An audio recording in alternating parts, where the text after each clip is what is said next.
Maia, so good to have you. Very excited to get into this because it's been a while, and I have like a personal relationship to some of the drug shortages that are going on right now. As my husband can't access ADHD meds. Oh, Um, yeah. but let's just start off from like a little bit of like the talking point kind of like culture war level of why we don't really take drug policy seriously. We know the drug war has failed. We know criminalizing drugs does not work. Going after users does not work. Um, on all these levels. But how do we break through that fear mongering when it comes to addiction and this conversation? Well, I mean, the real problem is that politicians think they can get elected based on being tough on drugs.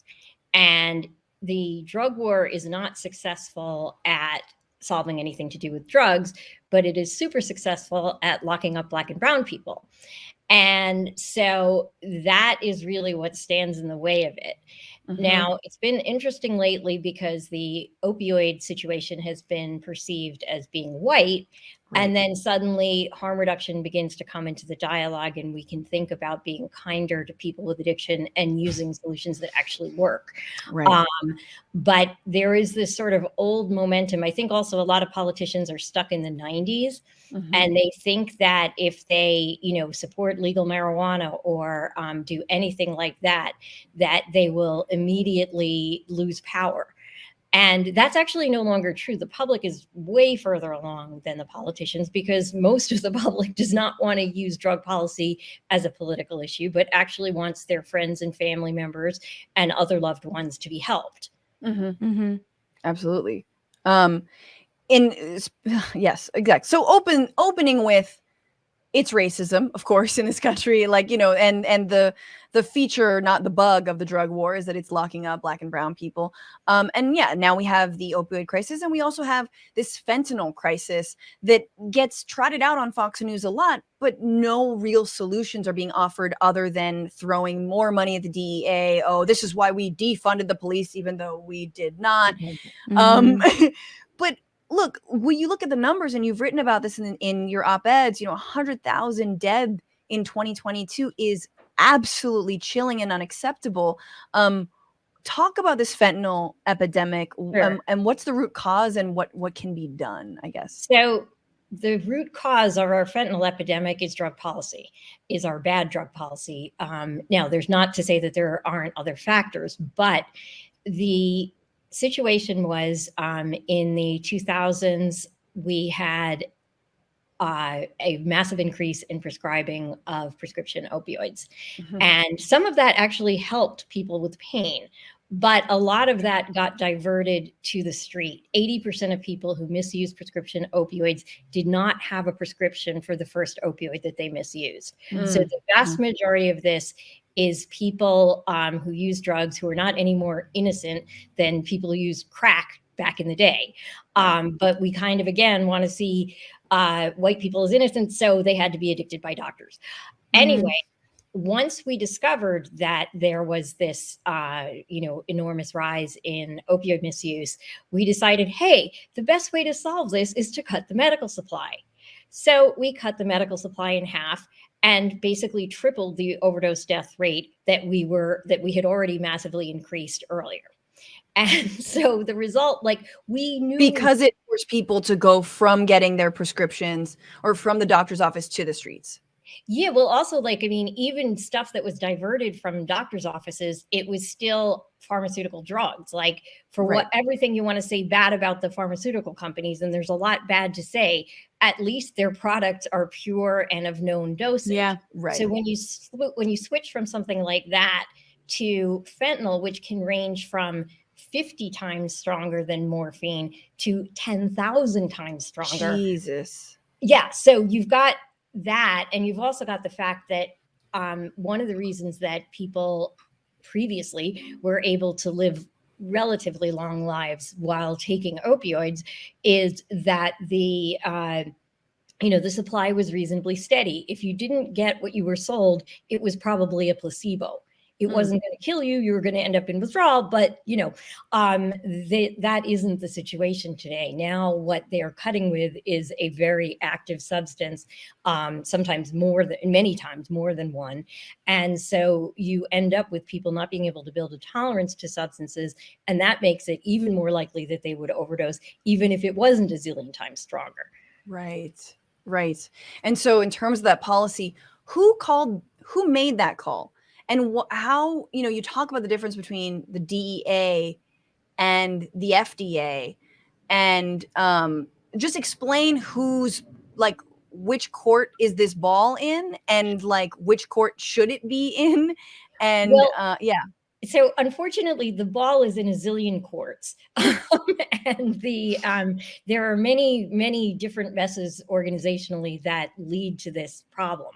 But on a federal level, the DEA, the Department of Justice, the Office of National Drug Control Policy, all decided that what was needed was a crackdown on these pill mills and these doctors. Right. And a lot of them knew that this would happen. I mean, if you believe that addiction exists, and you had a lot of people addicted to opioids, and you cut one supply, do you really think they're going to instantly be cured and not look for another supply? And do you really think the gangsters are going to ignore this huge market that you've created? Right.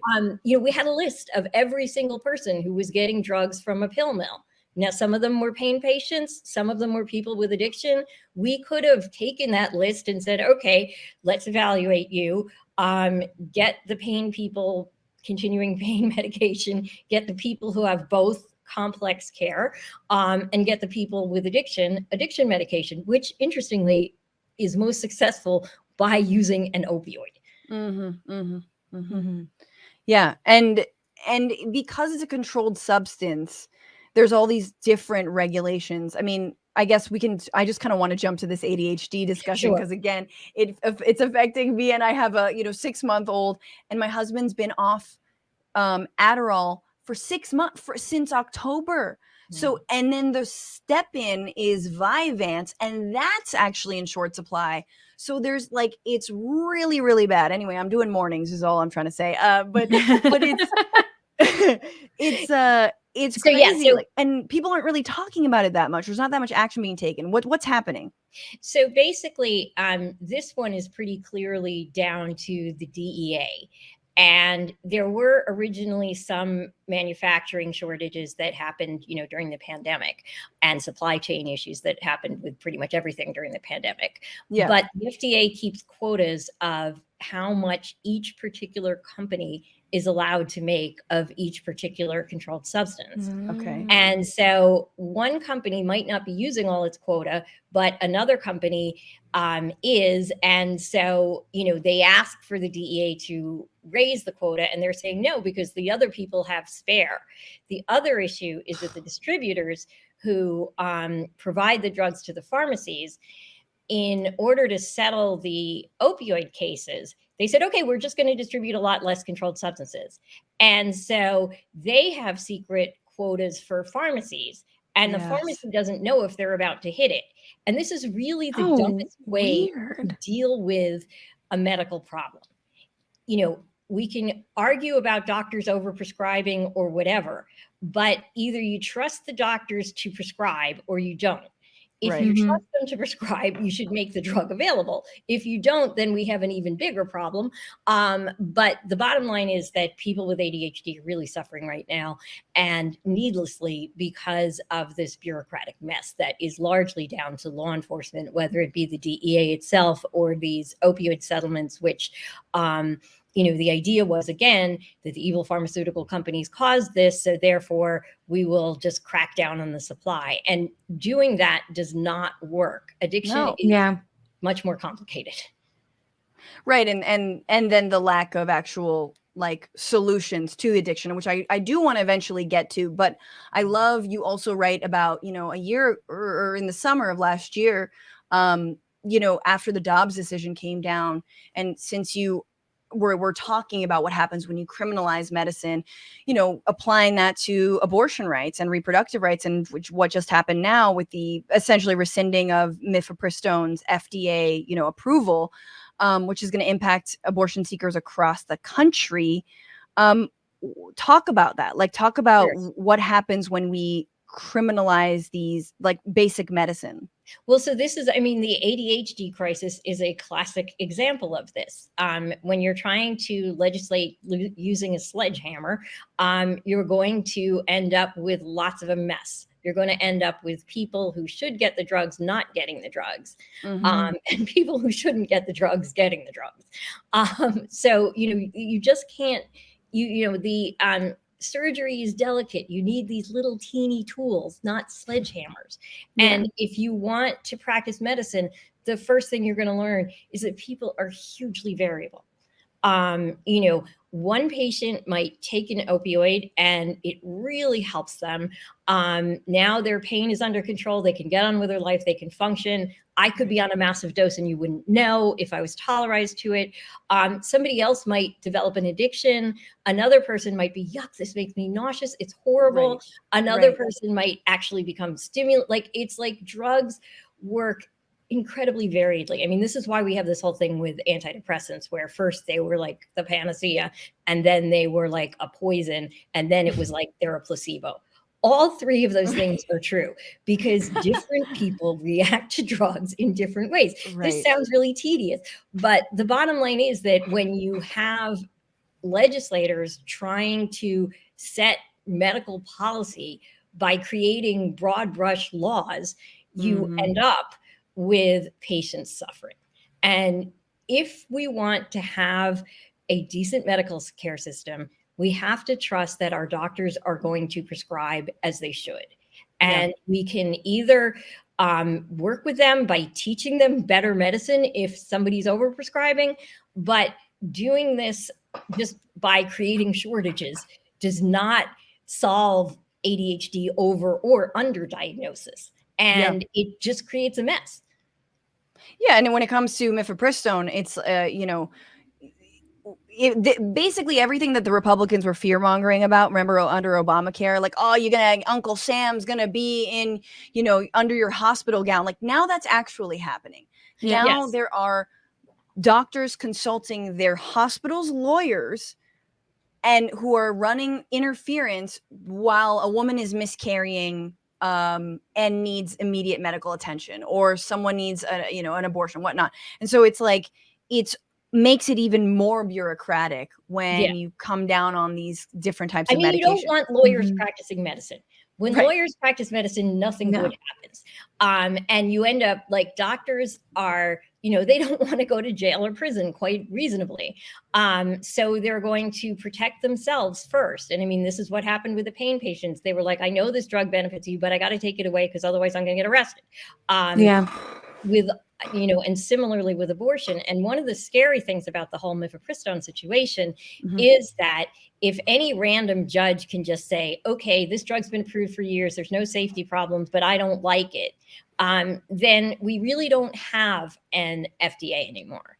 We really don't have a system of drug approvals anymore. And if you want to see what happens when you don't regulate drugs, I suggest you take a look at street fentanyl. Yep.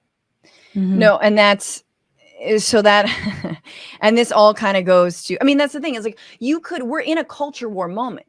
Anyone could take aim at ADHD meds or any kind of antidepressant meds and say, like, kids are, this is being overprescribed. It's turning them woke. It's turning them gay. You know what I mean? It's making them focus on books too much, and no kid should read that much. Ritalin is, you know what I'm saying? And they just start taking it away.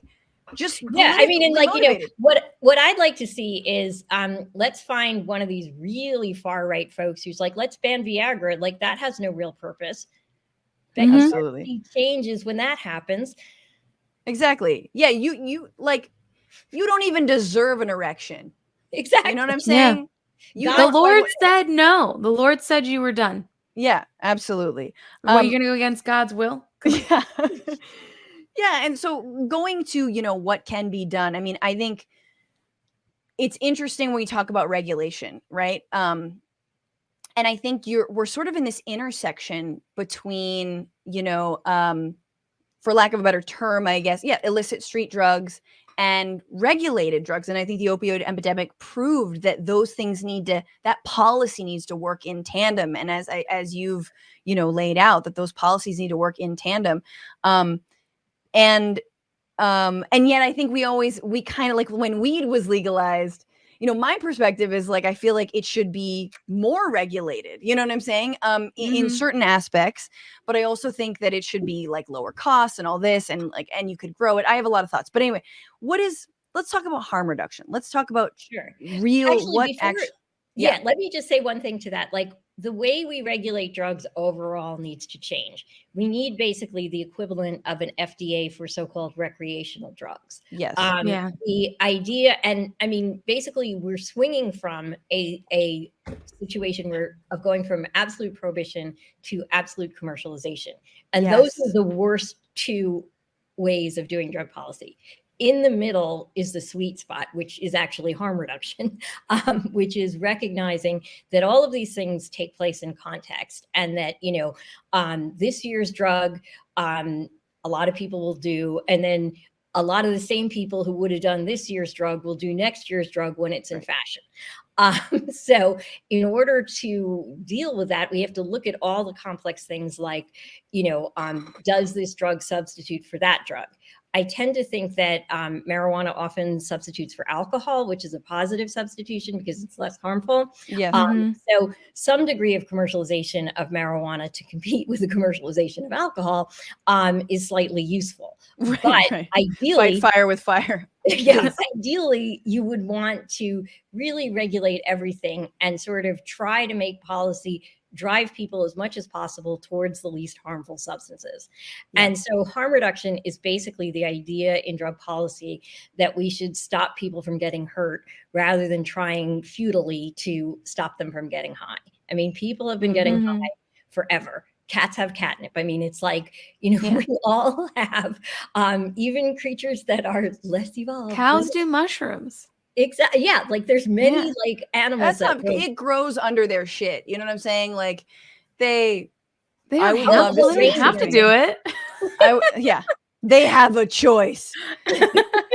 Well, and I mean, the bottom line is that if you have any degree of consciousness, you probably want to alter it in this world. Thank you for saying that. But realistically speaking, humans are going to do this. And so we can either say, okay, well, for all of the foreseeable future, the only drugs that are allowed are the ones that white colonial males were able to profit from, i.e. alcohol, tobacco, and caffeine. Or we could say that, these are actually, with the exception of caffeine, pretty harmful substances. And lots of people can actually benefit from many of the other substances, as we're beginning to learn with psychedelics. Yes. We obviously do not want Philip Morris fentanyl. Although it would be safer than street fentanyl. But that is not a good plan. What you really want to do is have policy that steers people either through pricing, through regulation, through times of availability, through advertising, towards the least harmful substances. And, harm reduction starts in the AIDS era, and it's about HIV is more dangerous than drugs. So let's, reduce that harm. But then the people who developed it rapidly saw that actually when you focus on reducing harm, people do better. Treating people who use drugs as people.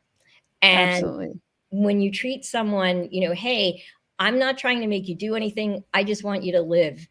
When you come to people with that attitude, that kind, compassionate, empathetic, open attitude, instead of you must do this, you must do that, you end up with better outcomes. More people seek treatment. Rather, you're not enabling, you're actually getting people to do what's best for them because they actually begin to care after, hating themselves for so long. So a lot of the time, harm reduction looks scary to some people on the outside because it looks like, oh, you're just letting them do drugs.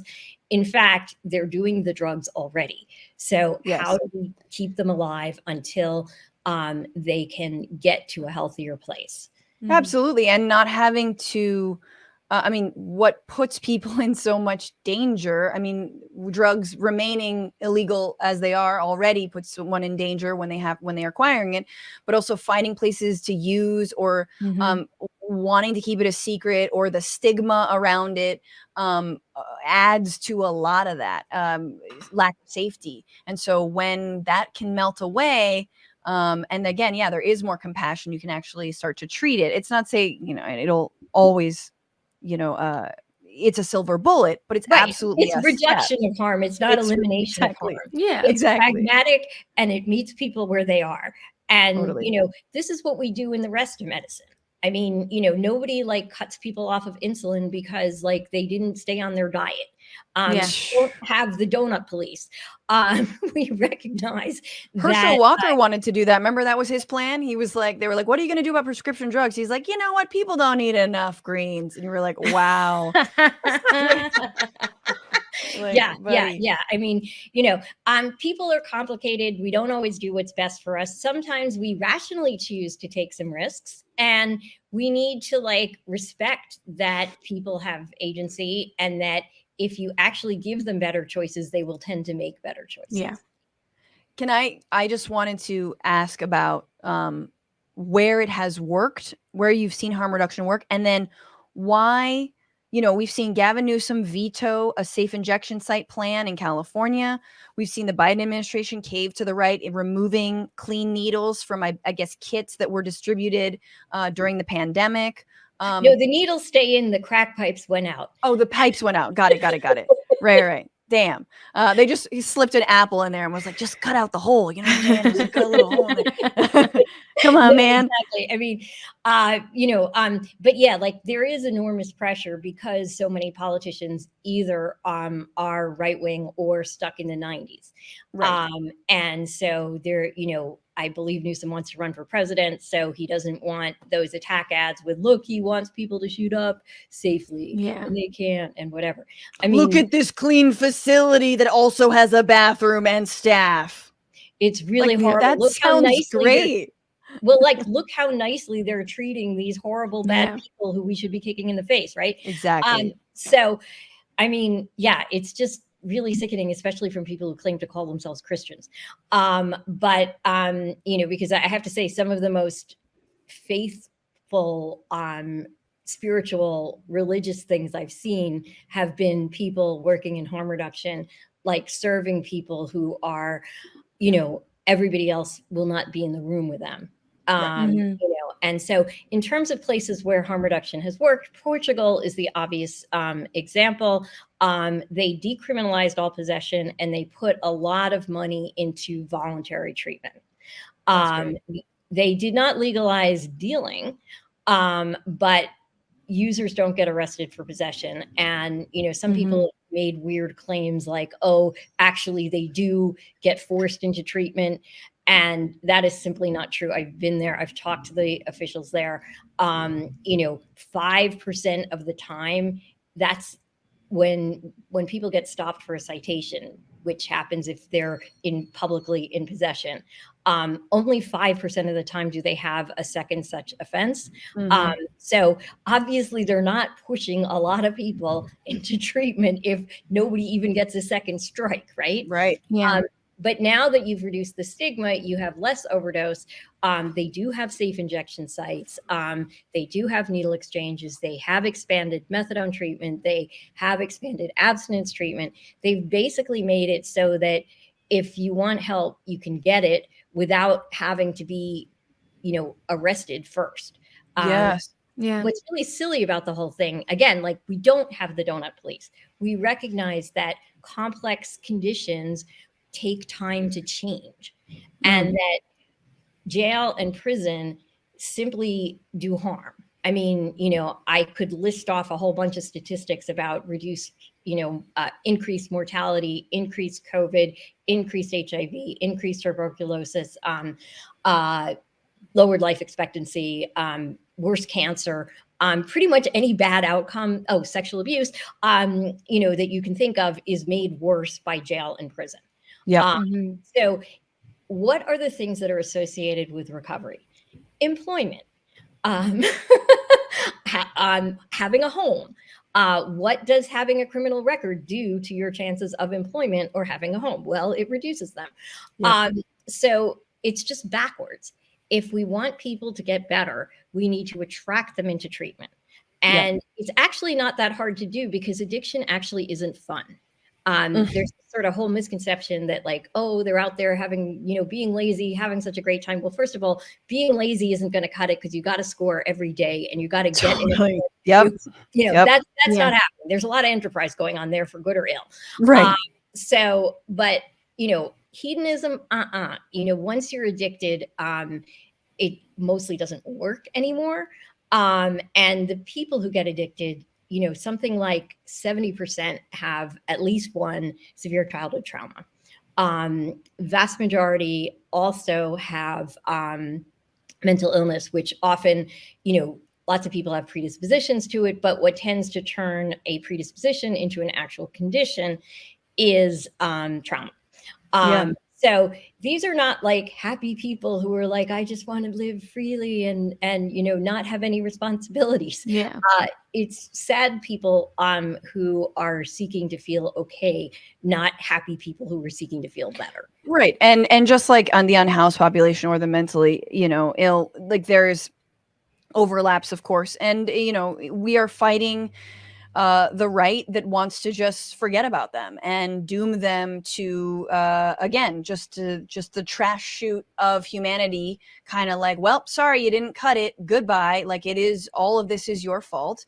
And then I think Democrats, who largely still their only investments are being made into the carceral system, and they're too afraid to actually do something like harm reduction. And ultimately it is about capitalism as well, and I think one of the things that helps move people towards harm reduction is really understanding like how it works. It's not about like, let's like keep people unhoused and let's not ever recommend treatment and let's like, just make sure they use as much and as long as possible. Like it's about meeting people where they are and not leaving them there. Totally. It's about helping people access the services that they can.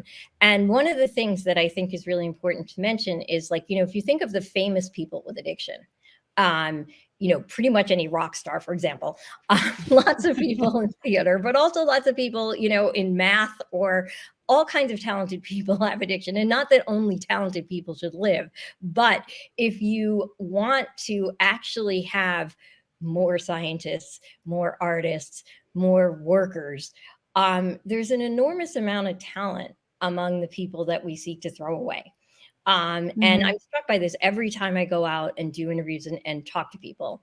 And it's just, to me, it's just such a stupid waste. Like we have, we can help people. We don't have to have this housing crisis, and we don't, yes, capitalism, but I do think we can do a lot better than we're doing. And I think like actually in terms of spending, it is much cheaper to actually house someone than to just repeatedly arrest them over and over. Amen. I wanted, the last thing I want to say, and just my own personal anecdote about working around, it sort of goes back to the question of like full legalization and throwing it to the market. And I think that a lot of folks on the left, progressives, might severely disagree with me.